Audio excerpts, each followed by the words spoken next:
the key part of emotional intelligence that I was talking about is just this understanding that they are valuable. And that is just the first step to unlocking, like, okay, well, what am I going to do with it next? There is so much resistance to feelings that are uncomfortable. And when you practice emotional intelligence, you recognize that that discomfort doesn't mean that it's a bad thing. We often say, like, there are negative emotions and there are positive emotions. And sure, they feel negative and they feel positive, but what they really are is just kind of neutral information. And when you practice emotional intelligence, you're kind of practicing this idea of like objectivity. Like, okay, well, sadness points to me that, there's not enough of something that I love. I'm not experiencing, the opposite of sadness, which is joy. I'm disconnected from the things that bring me joy. So when we feel sadness, it's not just, oh, I feel sad. I hate that I feel sad. I wish that I didn't feel sad. It's like, oh, I feel sad. What can I do about that?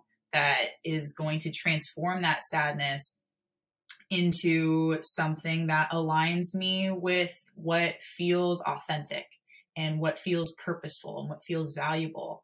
And on the kind of, if you were to look at emotional intelligence as like this process, one of like the last components is that's a part of it is value and purpose. So you're connecting your emotions to your value and your purpose.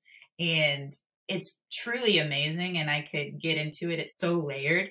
But having a clear understanding of what your values are and what your purpose is, and maybe not even like, it's hard to come up with a purpose. Like, my purpose in life is this. But I always tell people, like, you can come up with like a work in progress purpose, like you can just be like, well, I really like helping people. It's like, great. Like, let that be your work in progress purpose. Like, I'm here to help people.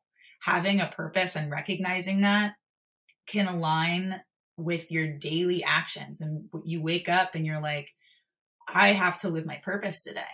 And my emotions are coming up because they're telling me this is what's important to me.